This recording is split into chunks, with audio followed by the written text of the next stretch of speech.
కూడి వచ్చిన మీ అందరికీ నా హృదయపూర్వక ఈ నవంబర్ మాసం ఆఖరి పరిశుద్ధ దినంలో ఈ ఉదయకాలంలో సన్నిధికి కూడి వచ్చిన మీ అందరికీ మరి ఒకసారి వందనాలు తెలియపరుస్తున్నాం. దేవుడు మిమ్మల్ని ఆశీర్వదించుగాక. ఆమేన్ చెప్పండి. మరి చక్కగా రెండు సాక్ష్యాలు చాలా విలువైనవి. ఇప్పుడు దేవుని వాక్యాన్ని గురించి ధ్యానించుకుందాం. ప్రకటన గ్రంథం లేని ప్రకటన ఆఖరి గ్రంథము క్రొత్త నిబంధనలో బైబిల్ అంతా చివరిలో చివరి అధ్యాయం అంటే 22వ అధ్యాయం 22వ అధ్యాయం తీసారా 16వ వచనం సంఘముల కోసం చక్కగా రాసింది. సంఘముల కోసము ఈ సంగతులను గురించి మీకు సాక్ష్యం ఇచ్చుటకు యేసు అను నేను నా దూతను పంపి ఉన్నాను. చాలు. ఈరోజు ధ్యానాంశం యేసు ప్రభు అట ఆయనే స్వయంగా చెప్తున్నాడు. ఎవరి కోసం అంట? సంఘం కోసము. సంఘముల కోసం అంటే ఒకటి కాదు, సంఘములు ఎన్నో ఉన్నాయి కాబట్టి ఈ సంఘముల కోసం ఈ సంగతుల గురించి మీకు సాక్ష్యం ఇవ్వడానికి యేసు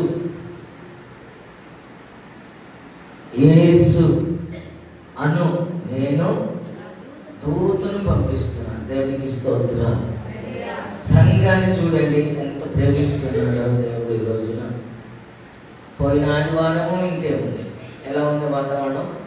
అందరిని భయపెడతాం, అందరు భయపడిపోతాం. దేవుడు ఇచ్చిన మాట కొరకు రెండు చేతులెత్తి, ప్రభువా నువ్వు చేసిన ఉపకారములు, నువ్వు ఇచ్చిన మాట నెరవేర్చే దేవుడు అయ్యా. దేవుడి బిడ్డలను ఆయన ఎంత మాత్రం విడిచిపెట్టాడు. ఎవరి కోసం అంట? సంఘములు ఎవరుంటారు? కిటికీలు, తలుపులు, ఫ్యామిలీలో ఉండేది. వీటికి సంఘం అన్నాడు. ఎంత మందిరం కట్టినా ఇదంతా శిథిలమైపోయి ఇక్కడ ఉండేదే ఏదో టెంపరీగా మనం కూర్చోడానికి, వర్షం పడకుండా, ఎండ తగలకుండా, చలి తగలకుండా ఇది మనం కట్టుకున్నదే. కానీ సంఘం అంటే ఎవరు? నేను. చెప్పండి. నేను సంఘం అంటే నేను. అది ఇప్పుడు నా కోసం ప్రభు ఎవరు పంపిస్తున్నాడు? దూతను పంపాడట. దేవునికి స్తోత్రం. హల్లెలూయా. దేశానికి ఒక ఆర్మీ ఉంటుంది. ఆర్మీ దేనికంటే మన దేశాన్ని కాపాడటానికి. గవర్నమెంట్ జీతాలు ఇచ్చి వాళ్ళకి అన్ని వసతులు ఇస్తారు. అన్నిట్లో వసతులు ఇచ్చి వాళ్ళు మన దేశాన్ని, దేశం అంటే ఎవరు? మనమే కదా. మనల్ని కాపాడటానికి ఆర్మీని పెట్టారు దేశం. కానీ పరలోకం ముందున్న దేవుడు అంటున్నాడు, నేను మీకోసం ఒక ఆర్మీ, పరలోకపు ఆర్మీ ఉన్నది. అందులో నుండి దూతలు పంపిస్తున్నాడు. ప్రధాన దూతలు ఉన్నారు. గబ్రియేలు, మిఖాయేలు, సెరాఫులు, కెరూబులు. వీళ్ళు ప్రధాన దూతలు.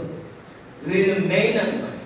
గబ్రియేలు ఏమో సమాచారాన్ని అందించడానికి, మిఖాయేలేమో యుద్ధం చేయటానికి, సెరాఫులు, కెరూబులేమో మన ఆరాధన ఎత్తుకెళ్ళి ప్రభువుకు అప్పగించడానికి. దేవుని స్తోత్రం.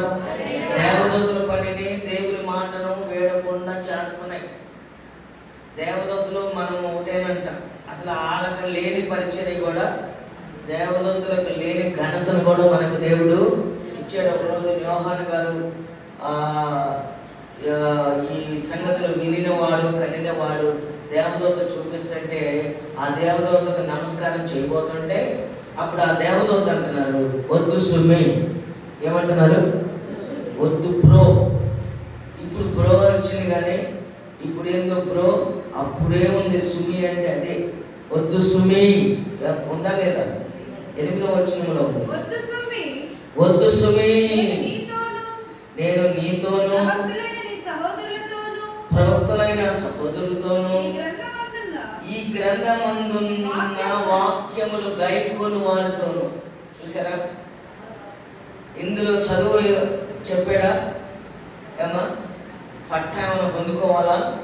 ఈ గ్రంథమందు వాక్యములు ఎవరైతే గైకొంటారో వారితోనే సహదాసుడను. దేవునికి స్తోత్రం, హల్లెలూయా. మనం ఎవరికి నమస్కారం చేయాలి? దేవునికి మాత్రమే. కొంతమంది కాళ్ళ మీద పడుతూ ఉంటారు, రాజకీయ నాయకులు కాళ్ళ మీద పడతారు, ఉన్నతమైన వారి కాళ్ళ మీద పడుతూ ఉంటారు. ఎవరు కాళ్ళ మీద పడకూడదట, దేవుని కాళ్ళ మీదే పడాలి. దేవుని స్తోత్రం కలుగుతుందా. దేవుడు మనకు ఒక దేవదూతను పంపించారు, ఆయనే సేవకుడు. చెప్పబట్టి ప్రభుత్వ ఆయనే సేవకుడు. యేసు ప్రభువారు దూతను మన కొరకు పంపించాడు. ఎందుకు? సంఘములో ఉన్న బిడ్డల కొరకు. ఇప్పుడు ఈ దేవదూత సమాచారాన్ని మీకు అందించడం, మీ సమాచారాన్ని తీసుకెళ్ళి ప్రభు అని ఇచ్చిన సమాచారం మీకు, మీరిచ్చిన దానిని ప్రభుకు అందించడానికి మధ్యవర్తిగా ప్రభు సిద్ధపరచుకున్నాడు. రోజున వాతావరణాన్ని వారం నుంచి ఒగ్గబట్టుకుని ప్రజలంతా తలడిల్లిపోతున్నారు. పంట చేతికి వచ్చింది. పంట చేతికి వచ్చింది. చేనిలోని పైరు చేతికి రాకుండా ఫలములన్నీ రాలిపోయినా, సిరి సంపదలన్నీ దూరమైపోయినా, నేను జయించనులే. చేలోని పైరు చేతికి రాకుండా ఫలములన్నీ రాలిపోయినా, సిరి సంపదలన్నీ దూరమైపోయినా, నేను చెల్లించనులే. హల్లెలూయా. ఆయనను ప్రభు ఏది చేస్తే ప్రభు నేను కట్టుబడి ఉంటానన్న వారిని దేవుడు ఎంత మాత్రం ప్రభు ఏమంటున్నాడు? నా దూతను మీ కోసం పంపిస్తున్నాను. దూత ఏం చేసిందంట? సహాయం చేయడానికి, దేవుని బిడ్డల కొరకు. ఒక రోజున ఆదికాండం తీయండి. ఒక రోజున ఆదికాండం 22వ అధ్యాయము, ఆదికాండం 22వ అధ్యాయము 11వ వచనం చదువుకుందాం. యెహోవా దూత పరలోకము నుండి అబ్రహామా ఏమని పిలుస్తున్నాడు? అబ్రహామా అబ్రహామా అని అతను పిలిచాను. అందుకు అతడు చిత్తము ప్రభువా నేను. అప్పుడు ఆయన ఆ చిన్నవాని మీద చెయ్యి వేయకుము, అతన్ని ఏమీ చేయకుము, నీకు ఒక్కడై ఉన్న నీ కుమారుణ్ణి వెనుతీయ లేదు గనుక నీవు దేవునికి భయపడువాడవని ఇందువలన నాకు కనబడుచున్నదనెను.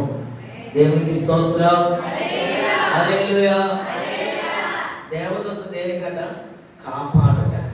ఇప్పుడు ఆ దేవుడు ఒక మాట అడిగాడు. అబ్రహాంకి లేక కుమారుడు పుట్టాడు, దేవుడు ఇచ్చాడు. ఆయనకి సుమారుగా 100 ఏళ్ళు అప్పటికి. ఇప్పుడు కాదు, కుమారుడు పుట్టినప్పుడు 100 సంవత్సరాలకు బిడ్డ పుట్టితే ఎంత ప్రేమిస్తారో. పుట్టిన వెంటనే కాదు కానీ అప్పుడు యవ్వన ప్రాయంలోకి వచ్చాడు. ఇస్సాకు యవ్వన ప్రాయంలోకి వచ్చాడు. అప్పుడు దేవుడు మరి నీకు ఇచ్చిన బిడ్డ నాకు ఇస్తావా అని అడిగాడు. ఇస్తాను ప్రభు, ఇస్తా. వెంటనే చెప్పినట్లుగానే, దేవునికి మాట ఇచ్చినట్లుగానే చెప్పిన వెంటనే ఆ మాటకు కట్టుబడి బయలుదేరాడు. దేవుని స్తోత్రం. అందరికీ ఆ విషయాలని తెలుసు. తీసుకెళ్ళి కుమారుడు మధ్యలో వెళ్ళిన తర్వాత ఏమన్నాడు? తండ్రి, మనము బలి అర్పించడానికి వెళ్తున్నాం కదా, బలిపశువు ఏదైనా బలిపశువు ఏదనగానే అబ్రహాము తండ్రికి ఎంత ఏడుకొచ్చుంటున్నారు కదా. ఎందుకు? తండ్రికి తెలుసు, తల్లికి చెప్పలేదు, తండ్రికి తెలుసు. ఆ బలి పశువు నీవే అని తండ్రికి తెలుసు. అయినను యెహోవా, చెప్పండి, యెహోవా ఈరే, యెహోవా ఈరే. దేవుని బిడ్డలుగా మనకు ఒక భరోసా కావాలి, భరోసా ఉండాలి. మన ప్రభువు మనల్ని విడిచిపెట్టడు అన్న భరోసా మనం కలిగి ఉండాలి. దేవుని స్తోత్రం. అంటే విశ్వాసపు జీవితంలో మనం నడవాలి. అబ్రహాము చెప్పినట్లుగా బయలుదేరాడు, పనుకోబెట్టాడు, కత్తి ఎత్తాడు. అప్పుడు దేవుడు ఏం చేశాడు? అసలు నీలో ఉన్న దేవుని యొక్క మహిమ చూడాలని ఆయన ఆశపడుతున్నాడు. దేవుని స్తోత్రం. ఈ వాతావరణం ఎలా ఉంది? ఇప్పుడు మనం ఎలా ఉండాలి? ప్రభువా నీవు ఉన్నావు, ప్రభువా నీవు ఉన్నావు. ఆయన ఉన్నాడు. ఉన్నావులే ప్రతి క్షణమున కలిసున్నావులే ప్రతి అడుగున నీవేగా యేసయ్యా నా ఊపిరి, నీవేగా యేసయ్యా నా కాపరి. ఆయన ఉన్నాడు. అబ్రహాముని కత్తి ఎత్తేసరికి అప్పుడు ఏమని పిలుస్తున్నారు? అబ్రహమా. ఈరోజున నీకు కూడా దేవుని కార్యం చూడబోతున్నావు. దేవదూతలపై యేసు అను నేను, ఆయన అంటాడు స్వయంగా, యేసు అను నేను నా దూతను మీకోసం పంపిస్తున్నాను. ఎందుకు అంటే నీ కీడులో నుండి, బాధలో నుండి, ఉన్న భయంకరమైన ఉపద్రవం నుండి, భయములన్నిటిలో నుండి, నీ సమస్యల నుండి దేవుడు విడిపించడానికి. అలాగే నీ చేతి కోసం సంవత్సరాన్ని కష్టపడుతున్నారు, నీ చేతి పనులను దేవుడు ఆశీర్వదించడానికి దూతను పంపించుకున్నాడు. దూత ఏం చేస్తారంట? ఆయన విషయాలని మీకు తెలియపరుస్తూ ఉంటారు. మనం ఏం చేయాలి? మీరేం చేయాలి? ఆ మాటలను గైకొనాలి, వాటి ప్రకారంగా నడవాలి. అబ్రహాము నడిచాడు. అబ్రహామును దేవుడు ఆశీర్వదించాడు. దేవుని స్తోత్రం.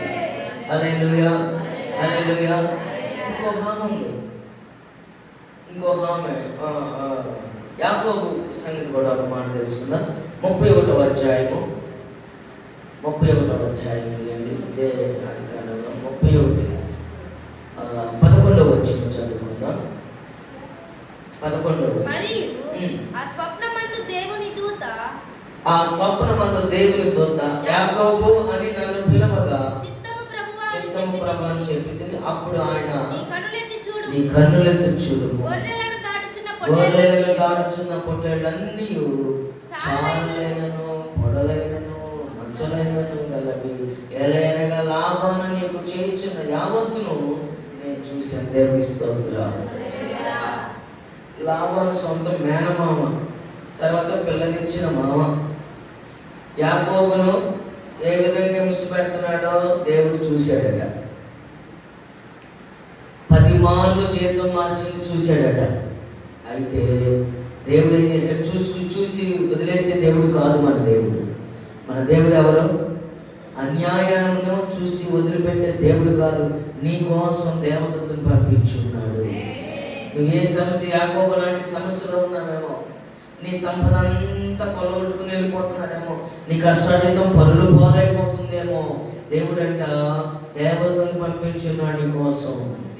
ఆయన సమస్తము ఎరిగిన దేవుడు. దేవుని స్తోత్రం. ఏ బాధలో ఉన్నావో, ఇక్కడికి ఏ సమస్యలో ప్రభు సన్నిధికి వచ్చావో ఆయన చూస్తూ ఉన్నాడు, ఆయన కనిపెడుతూ ఉన్నాడు. దేవునికి స్తోత్రం. ఉదయకాలంలో నిజంగా ఈ నవంబర్ మాసం ఆఖరి పరిశుద్ధ దినములో ప్రభు మీ హృదయములలో ఉన్న ఆలోచనలన్నిటిని చూసి ఉన్నాడు. అందుకే ఈ వాక్కులు మీతో పంచడానికి ప్రభు ఆయన దేవదూత అనగా ఆయన సేవకుడుగా నాలో పెట్టిన ఈ మాటలు. దేవుని స్తోత్రం. హాగరు కాముంది ఆమె దేవుడు హాగరు ఒక ఆమె. చదవండి 16వ అధ్యాయము 10-11 వచ్చినాడు. మరి యెహోవా దూత మీ సంతానమును నిశ్చయముగా విస్తరింపజేసి అది లెక్కింప వీలు లేనంతగా విస్తారమునని దానితో చెప్పాను. మరి యెహోవా దూత ఇదిగో యెహోవా నీ మొరను వినెను, నీవు గర్భవతి అయి ఉన్నావు, నీవు కుమారుని కని అతనికి. ఇక్కడ ఏం రాస్తుంది? యెహోవా నీ సంతానం నిశ్చయముగా విస్తరింప చేసేదను, అది లెక్కింప వీలు లేనంతగా. దేవుని స్తోత్రం. హల్లెలూయా. చూసారా? హాగర్ సంతానం ఎవరు? ఇష్మాయిల్ సంతానం ఎవరు? ఎవరు? ఏంటి అర్థమవుతుంది? సాయంలో ఏమైనా బంగారం పోతాయి. నోట్లో నుంచి మాట మాట్లాడితే బంగారం పడితే అంత బాగుంది. బంగారం బెళ్ళబడితే చూడండి. వాళ్ళే ముస్లిమ్స్. ఈ రోజున వారు విస్తరించబడ్డారు. దేవుని స్తోత్రం. ఎందుకని? శారా అబ్రహాము ఆమెను నెట్టేశాడు. అంటే దేవుడు పంపించేసి పంపిమన్నాడు. శారా పంపిమంది. దేవుడిని అడిగాడట, నీ అబ్రహాము నీ భార్య మాట వినమన్నాడు దేవుడు. అయితే దేవుడు ఏమిని కూడా విడిచిపెట్టాల. అన్యాయం చేసే దేవుడు కాదు. ఏమికి దేవుడు అంటే తెలియని ఆమెకే న్యాయం చేసిన దేవుడు, సహాయం చేసిన దేవుడు. ఈ ఉదయ కాలంలో కొన్ని సంవత్సరాల నుండి ప్రభు కొరకు నువ్వు బ్రతుకుతున్నావే, నీకు సహాయం చేయడానికి ఆయన దూతను పంపి ఉన్నాడు. ఏ మాత్రం నిన్ను విడిచిపెట్టడు.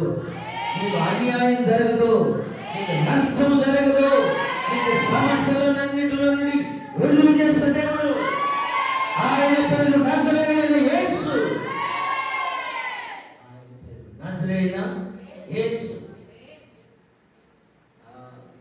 ఏమికి ఎంత మాట ఇచ్చిన దేవుడు నీ సంతానాన్ని నీ కష్టాన్ని లెక్కలేనంత ఆశీర్వాదంగా ప్రబలించబడిగా, నీ బిడ్డలు తిరుగుగా, నీ కుటుంబం అనుభవించబడి, నీ కష్టాన్ని ఓర్కనే పోదు. నీ బిడ్డలు అనిపించేటట్టుగా దేవుడు చేస్తాడు.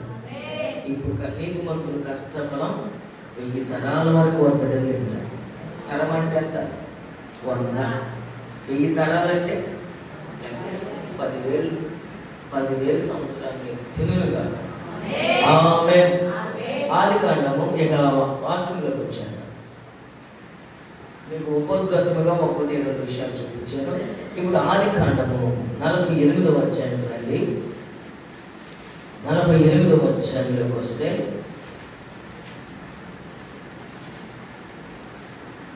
16వ వచనం చదువుకుందాం.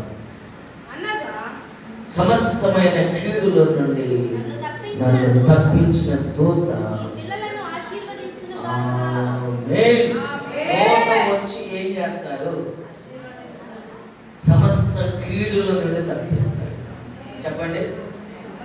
సమస్త కీడుల నుండి తప్పించడానికి యేసు అను నేను నా దూతను మీకు ముందుగా పంపించుచున్నాను. దేవుని స్తోత్రం. హల్లెలూయా. కీడులన్నిటి నుండి తప్పించి ఏం చేస్తాడట? మీ పిల్లలను ఆశీర్వదించబోతున్నాడు. ఎందుకంటే మనకి ఇంకా కావాల్సింది ఏమన్నా? మరి ఆయనను మనము సంపూర్ణముగా ఏం చేద్దాం? ఆయన మీద అలాగా ఆనుకుని ఉందాం.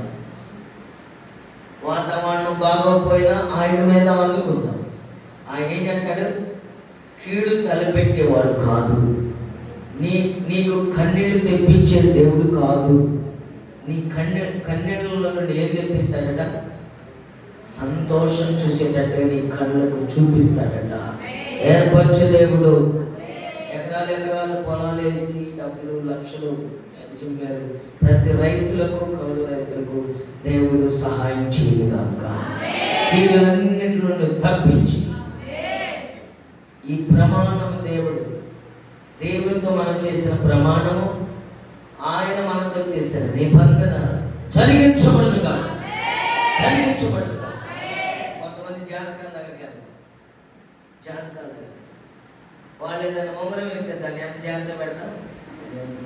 ఈ మాట మీరు బాధపడతారో ఏమో కానీ జాతకాల వాళ్ళు చెప్పినవన్నీ నమ్ముతారు. వాళ్ళు ఏదైనా ఉంగరం వెళ్తే ఆ ఉంగరాన్ని జాగ్రత్తగా కట్టి పెట్టి వాడు ఎక్కడ పెట్టమంటే అక్కడ పెడతాం.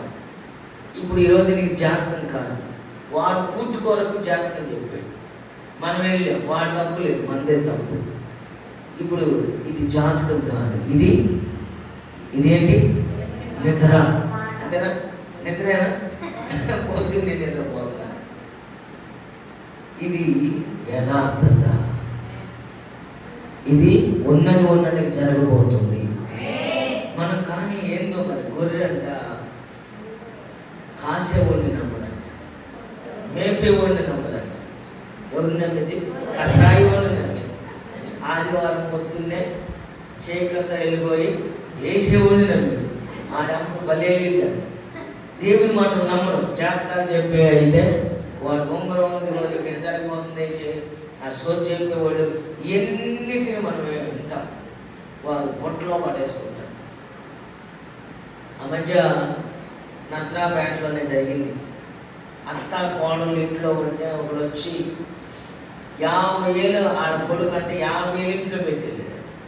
50,000 ఇంట్లో పెట్టేళ్ళాడు. వాడు ఎట్టొచ్చాడు, వీళ్ళిద్దరు మాయ చేసేది 50,000 తీసుకున్నాడు. ఏదో ఫోన్ నెంబర్ ఇచ్చాడంట. అట్లా 2 బజార్లు దాటంగానే వీళ్ళకి మైండ్ వచ్చిందంట. అప్పుడు దాకా మైండ్ లేదు. వాడు ఫోన్ నెంబర్ చేస్తుంటే ఆ ఫోన్ పలకట్లా. ఎంతమంది తిరిగినా దాటిపోయాడు. దేవుని స్తోత్రాలు. ఎందుకమ్మా 50,000 ఇచ్చి జాతకాలు చూపించుకోవాల్సిన అవసరం ఉందా? ప్రభు సన్నిధిలో నువ్వు యథార్థమైన మనసుతో నువ్వు కూర్చుంటే ప్రభు నీతో మాట్లాడతాడు. మాట్లాడే దేవుడు ఆయన, మాట్లాడే దేవుడు, సహాయం చేసే దేవుడు. మన కోసం అంట ఒక దూతను పరలోకము నుండి పంపిస్తున్నాడు. దేవునికి స్తోత్రం. ఈరోజు మొదటి మాట మనం ప్రారంభించుదాం. ప్రారంభ మాట దానియేలు గ్రంథం 3వ అధ్యాయము. దానియేలు గ్రంథము 3వ అధ్యాయము. కీడులు అంటున్నాం కదా. దానియేలు గ్రంథం తీయండి. ఈరోజున ప్రారంభ మాట చదువుకుందాం. 3వ అధ్యాయము 28వ వచనం. షడ్రకు, మేషకు, అబేద్నెగోను వీరి దేవుడు పూజారుడు. ఆయన తన దూతను పంపి ఏం చేశారంటే, ఈయన ఎవరో సాక్ష్యం ఇస్తుంది. ఒక రాజు గారు, దేవుని బిడ్డలకు వ్యతిరేకంగా ఉన్న రాజు గారు ఏమంటున్నాడు? యేసయ్య అంట తన దూతను పంపి తను ఆశ్రయించిన దాసులను రక్షించెను. దేవునికి స్తోత్రం. నెబుకద్నెజరు ఒక ప్రతిమ పెట్టాడు. ఏ ప్రతిమ అది? ఒక బంగారు ప్రతిమ బొమ్మ. దానికి దేశంలో ఉన్న వారందరూ మొక్కాలంట. ఆయనకి అది పట్టింది. ఒక పేదలు పెట్టాడంట. అందరూ చేయాలి, దానికి వచ్చి సాష్టాంగ నమస్కారం చేసి వెళ్ళిపోవాలి ప్రతి దినం. అయితే అందరు చేస్తున్నారు. 3 మాట తేడా వచ్చి అధికారులు పెడతారు కదా రాజుగారు కాబట్టి. ఏమో అక్కడక్కడ అధికారులు ఉంటారు. ఊరికి, గ్రామానికి అధికారులు ఉంటారు, మండలానికి, జిల్లాకి అట్లా అధికారులు పెట్టారు కదా. వీళ్ళ 3 మేము ఆ ప్రతిమకు మొక్కం. దేవుని స్తోత్రం. ఒక రాజు గారు, ఇప్పుడు మన ప్రధానమంత్రి గారు ఒక విషయం పెట్టడానికి ఏం చేయాలి? అందరూ చెయ్యాలి.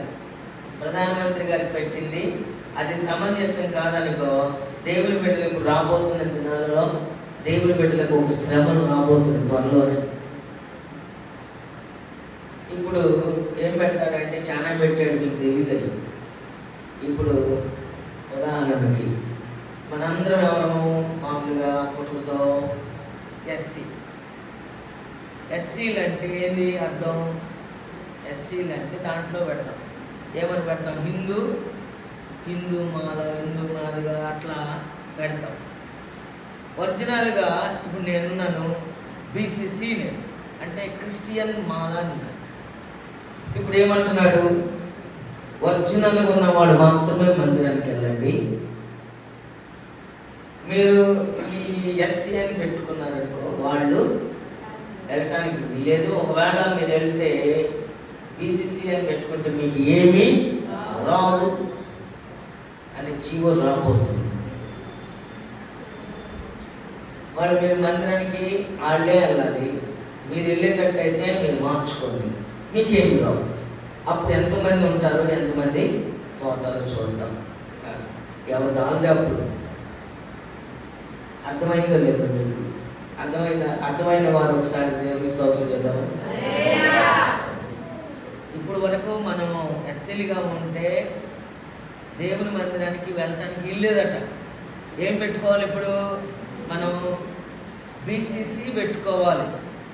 బీసీసీ పెట్టుకుంటే అప్పుడు మందిరానికి వెళ్ళాలి. ఎస్సీ పెట్టుకుంటే నువ్వు మందిరానికి వెళ్ళడానికి లేదు. దేవునికి స్తోత్రం కలుగునుగాక.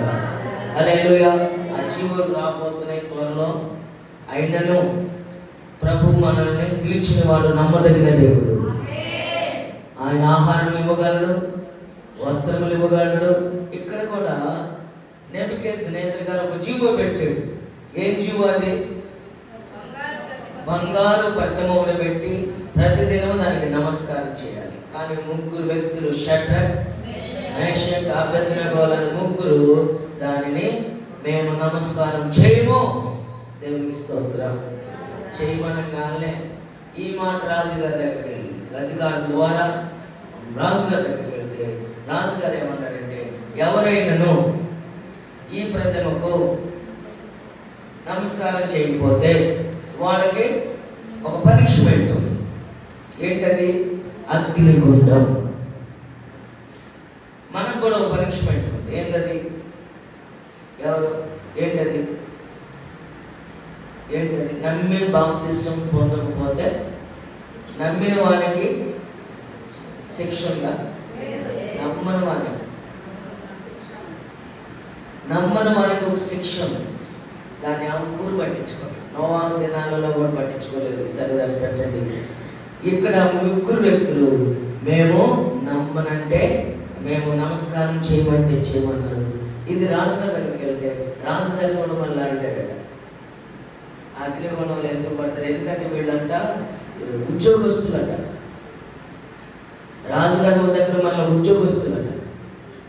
రాజుగారు చెప్పాడట, అగ్నిగుండంలో పడతారు అంటే మేము నమస్కారం చేయనంటే చేయము. నెబుకద్నెజర్ అని పేరు పెట్టుకోవాలి. ఆయన ఎట్లా ఉంటుంది ఇప్పుడు? చాలా ఉగ్రుడై కోపం, బాగా కోపం తెచ్చుకొని ఒక వంతు ఉన్న అగ్నిగుండాన్ని 7 వంతులుగా మార్చే దేవుని స్తోత్రం. అగ్నిగుండంలో పడేయడానికి మనందరికి తెలిసిన విషయాలే. పడేసిన తర్వాత ముగ్గురితో పాటు ఎవరున్నారు? చెప్పండి, ఎవరున్నారు? అందరూ చెప్పండి. యేసు ప్రభువు దూతల దేవుడు పంపించి ఉన్నాడు. ఆమేన్. వీళ్ళు నమ్మి విశ్వసించి దేవుని మీద ఆధారపడి ఉన్నారు. మేము ఈ ప్రతిమకు మేము మొక్కనంటే మొక్క, మా దేవుడు మమ్మల్ని రక్షించగలడు. ఒకవేళ రక్షించకపోయినా సరే మేము ఈ ప్రతిమకు మొక్కం. కానీ దేవుడు విడిచిపెట్టే దేవుడా? అప్పుడు రాజుగారికి అర్థం కాల. రాజుగారికి కళ్ళు తుడుచుకుంటే ఎవరు కనపడుతున్నారు? నలుగురు. అసలు ఆ అగ్నిగుండంలో పడేసిన వాళ్ళు పడేసారే కొంతమంది వ్యక్తులు, వాడు మసైపోయారట. పడద్రోయబడిన వారు ఎలా ఉన్నారు? వాళ్ళ బట్టలు కానీ, వాళ్ళ తల కానీ, వాళ్ళ ఎంటుకలు కానీ ఏమీ కూడా వాసన కూడా లేదట. నమ్మిన వారు దేవుని స్తోత్రం చేద్దాం. రాజుగారికి అర్థం కాదు. ఈ రోజున మనల్ని చూసి ప్రజలకు అర్థం కాకుండా కాక మనల్ని బట్టి ఈ ప్రాంతాన్ని దేవుడు దర్శించును గాక. ప్రతి వారి సంతోషాన్ని చూసేటట్లు సహాయం చేయను గాక. ప్రతి వారి ఇంటికి సంపద వచ్చేటట్లు సహాయం చేయను గాక. ఆమేన్. దేవుని బిడ్డలను బట్టి, మనల్ని బట్టి ఈ ప్రాంతాన్ని దేవుడు ఆశీర్వదించును గాక. నేను ఒక మాట మీకు చెప్పాలి. మనం ప్రత్యేకించబడిన వారు దేంట్లో? లోకము నుండి విడుదల పొందుకుని వచ్చాం.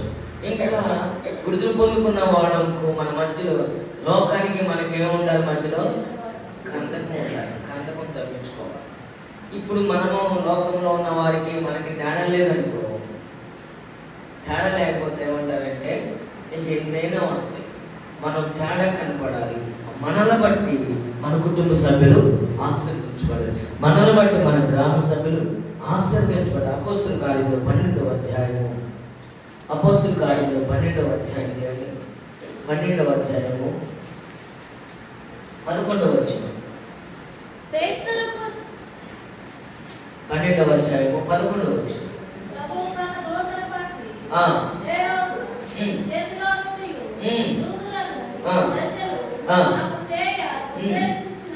వాటన్నిటి నుండి నన్ను తప్పించున్నాడని ఇప్పుడు నాకు నిజంగా తెలియనని అనుకుని దేవుని స్తోత్రం. పేతురు గారిని పట్టుకుపోయారు, సరసాల్లో పడేశారు. వాళ్ళంతా మాట్లాడుతున్నారు ఏమని?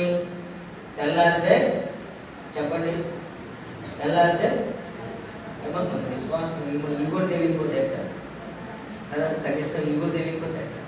పేతుని పట్టుకుపోయి ఏం చేశారు? సరసాలు. రాత్రి వాళ్ళు మాట్లాడుకుంటున్నారు ఏమని? పేతుని తెల్లారి వాటికెళ్ళా చంపేద్దాం. పేతురు ఏం చేశాడు? వాకింగ్ పోయి అంతేనా? అంతే. ఆయన కొన్ని పనులు చేశాడా? ఏం చేశాడు? వాకింగ్ ఉండదన్నాడు, బోధిస్తున్నాడు, వాళ్ళకి తగిలింది, చంపాలి, శరసాల్లో వేసాడు. తెల్లారి వాడిని చంపాలనుకున్నారు. కానీ సంఘం అయితే ఏం చేసింది? అత్యాశక్తితో ప్రార్థన చేయడం ప్రారంభించింది. ఒక ఇంట్లో కూర్చుని పేతురు గారు ఇప్పుడు ఎక్కడున్నాడు? శరసాల్లో ఉన్నాడు. పేతురు గారిని తీసుకురావడానికి ఎవరిని పంపించాడు? చెప్పండి, చెప్పండి. పంపించాడు. ఇలా ఎన్ని చెప్పుకోవాలి? మన కోసం కూడా దేవదూతను పంపించు, దూతను పంపించు. ఆయన సేవకుడు, సేవకుడు మాట వింటే మీరు కీడులన్నింటి నుండి విడిపించబడతారు, మేలుగా మార్చబడతారు. ఏ రోజు తన ఉద్యోగస్తులందరూ ఏమనుకున్నారంటే కీడు పెట్టాలనుకున్నారు, అంటే చంపాలనుకున్నారు. దేవుడు వాటిని తప్పించడానికి తన దూతను పంపించాడు. దేవుని స్తోత్రం. హల్లెలూయా. సరసాల్లో వేసి సంఖ్యలు వేసి ఉంటే దేవదూత అంటే తిప్పుకొచ్చి ఆ చుట్టూ పోలీసులు పెట్టారు, 4 రకాల పోలీసులు పెట్టారు. అప్పుడు ఆ సంఖ్యలన్నీ దేవదూత ఓడగొట్టి, దేవదూత పెద్ద గేట్ ఉందంట సరసాలకు, పెద్ద గేటు. దేవదూత మరియు పేతురు గారి దగ్గరకు వస్తున్నప్పుడే అదేమవుతుందంట? చెప్పండి, గేటు దానంతరికి అదే. ఇప్పుడు మనం కూడా గేట్ మన దగ్గర రాగానే సెన్సార్ ఉంటుంది, గేట్ ఏమైంది? ఇప్పుడు ఆ రోజుల్లోనే దేవుడు అనుగ్రహించాడు. దేవుని స్తోత్రం. దేవదూత రంగానే తేవబడిందంట. ఆ బజార్ దాకా సుమారుగా వాళ్ళు ఏ ఇంట్లో కూడుకుని ఉన్నారో ఆ దగ్గరలో బజార్ దాకా తీసుకెళ్ళి దేవదూత విడిచిపెట్టి దేవదూత వెళ్ళిపోయారు. ఈయన వెళ్ళి ఎక్కడైతే ప్రార్థన చేస్తున్నారో అక్కడ నిద్రపోతున్న వాళ్ళు అడగొట్టంగానే అందరికి భయం వేసింది. దేవుని స్తోత్రం. అందరికి భయం వేసింది. అందులో రోదే అనే ఒక చిన్నది ఆమెకు విశ్వాసం అన్నట్ట. దేవుని స్తోత్రం. చప్పట్లు కొట్టి ప్రభుని కనపరుస్తుంది. రోదే రోదే రోదే చెప్పండి, రోదే అనే చిన్నది మన సేవకులు వచ్చే తలుపు తీయమన్నారు. అందరూ భయపడుతున్న కాదు కాదే ఒక ప్రార్థన చేస్తున్నారు, కానీ అవిశ్వాసం. మనం కూడా అంతే, ప్రార్థన చేస్తాం, ఆకాశం అంతా చూసి ప్రార్థన చేస్తాం. ఈ వర్షం పాదులే, వర్షం చెప్పారుగా. రాత్రి ఏమో అయ్యా వర్షం ఆపోయా అంటాం, ఆగిపోదులే. ఇది మన ప్రార్థన.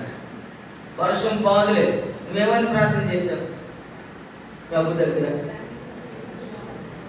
మా పంట ఇంట్లోకి వచ్చేంత వరకు వర్షం నా ప్రభు అని ప్రార్థన చేశారేమో. ఆ బయటకు వచ్చి ఆకాశం అట్టగా ఉంటుంది, నువ్వు నమ్మాలి. దేవుని స్తోత్రం. లోకం అట్టగా ఉంటుంది, నీకెందుకు? నువ్వు నమ్మటమే. నమ్ముతని వాళ్ళైతే నమ్మే వాళ్ళకే, నమ్మని వాళ్ళకి కాదు, నమ్మిన వాళ్ళకే చెప్పండి సమస్తము సాధ్యమే. దేవదూత తీసుకెళ్ళి అని పెట్టగానే తలుపు తట్టగానే అందరూ భయపడ్డారు. రోజే మన సేవకుడు వచ్చాడని చెప్పి తలుపు భయంగా తలుపుతుంది. ఎవరున్నారు? ఆ రాత్రి ప్రభు తీసుకొచ్చి పెట్టాడు. నీకు అపాయం ఎవరైనా కలుగు చేయబోతున్నా ఆ అపాయంలో నుండి దేవుడు కీడులన్నిటి నుండి తప్పించడానికి దేవదూతను పంపించాడు. దేవునికి స్తోత్రం.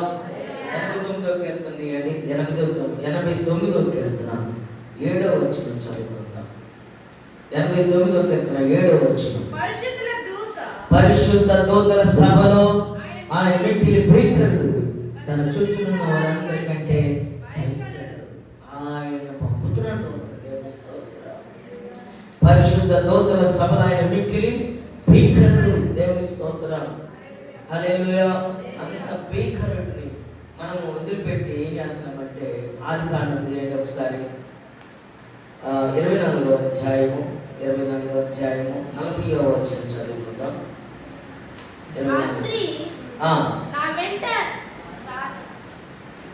అప్పుడు నేను నా యజమానునితో ఆ స్త్రీ నా వెంట రాదేమని చెప్పినందుకు అతడు ఎవరి సన్నిధిలో నేను జీవించుచున్నానో ఆ యెహోవా నీతో కూడా తన దూతను పంపి.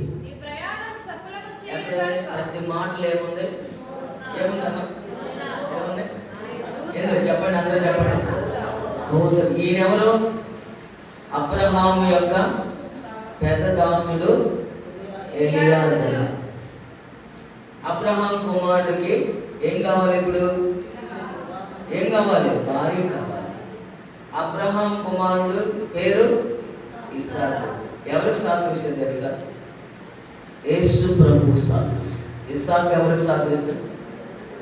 ఆ రోజున ఇస్సాకుకి పిల్ల కావాల్సి వస్తే ఎవరు మధ్యలో? ఎలియాజరు. ఎవరు ఎలియాజరు? ఎవరు చెప్పండి? మధ్యవర్తి. సంఘమునికి యేసు ప్రభుకి మధ్యవర్తి ఎలియాజరు. ఇప్పుడు యేసు ప్రభుకి సంఘానికి మధ్యవర్తి ఎవరు? మేము. ఇప్పుడు మేము మిమ్మల్ని ఏం చేయాలి? సిద్ధపరచాలి. ఎవరి కోసం? ప్రియుడైన ప్రభు అయిన యేసు క్రీస్తుకి మిమ్మల్ని ఏం చేయాలి అంటే మేమేం చేయాలి? సిద్ధపరచాలి మిమ్మల్ని. దేవునికి స్తోత్రం. ఆ రోజున ఎలియాజరు అంటాడు, ఒకవేళ ఆ స్త్రీ రాదేమో, ఆ కన్యక రాదేమో, లేదా ఆమె రాదేమో అంటే ఎవరి సన్నిధిలో ఉన్నావు తెలుసా? దేవుని స్తోత్రం. ప్రభు మన దూతను మన కొరకు పంపించి ఉన్నాడు. మీరు ఎవరి సన్నిధిలో ఉన్నారు? దేవుని సన్నిధిలో ఉన్నారు. మీ ప్రయాణమును మీ భారములైన దేవుడు కార్యములన్నీ సఫలపరచబడుతున్నాయి. నమ్మండి, నమ్మి విశ్వసించి ప్రారంభించండి. ఏదైనా సరే దేవుడు అంటే దాన్ని ముగిస్తాడు. నమ్మాలి. ఎవరు నమ్మాలి? యేసయ్యను నమ్మాలి. యేసయ్యను నమ్మాలి. అత్త అంట ఒక విషయంలో అత్త కోడలు నమ్ముదంట. అత్త అంట కోడలు నమ్ముదంట. మంచిళ్ళు అడిగిందంట. ఎక్కడో ఎండ నుండి బయటకు ఎండకు పడి వచ్చి అత్త కదా కొంచెం అది చూపిస్తుందంట. ఏది? అహంకారం. మంచిళ్ళు ఎత్తుతారు. కప్పగా ఎత్తుకొస్తే కడిగావా? 10 సార్లు కడిగానమ్మా. పారబోసి 10 సార్లు కడిగినా కడగంట. కడిగినన్న నమ్మకుండా సరేలేక గ్లాసు కడిగి ఇచ్చిందంటే తాగిందంట. ఓ రోజు అంతా అన్నం తింటుందంట. అన్నం తింటే ఆ మంచులు పెట్టుకోవడం మర్చిపోయిందంట. మొత్తం మీద తినగానే గొంతు పట్టింది. మంచులు ఎత్తునందంట. కోడలు ఏం చేసింది తెలుసా? ఇప్పుడేం చేసింది? ఏం చెప్పింది? 10 సార్లు గడపకుండా గ్లాస్ తెచ్చావా? 7 గుట్టుకొని మింగుతుంది. 10 సార్లు 5 సార్లు గడుగుతున్నప్పుడు కూడా నేను చెప్తానని తేంటే ఇంకా 5 సార్లు ఉందంట. చెబుతుందంట ఇంకా 5 సార్లు ఉంది కడగాల్సింది. ఇప్పుడు 5 సార్లు అయిపోయింది. ఈ 10 సార్లు గడిగేలో అత్త ఏమైంది? దేవునికి స్తోత్రం కలుగును గాక. హల్లెలూయా, హల్లెలూయా. చాలా విషయాలు ఉన్నాయి. రెండో మాట తెలుసుకుందాం. చాలా విషయాలు ఉన్నాయి కానీ ఒకసారి దానియేలు గ్రంథం తీయండి 6వ అధ్యాయము దానియేలు గ్రంథము 6వ అధ్యాయము 22వ వచనం. నేను నా దేవుని దృష్టికి నిర్దోషునిగా కనబడితిని కనుక ఆయన తన దూతను పంపించి సింహములను నాకు ఏ హాని చేయకుండా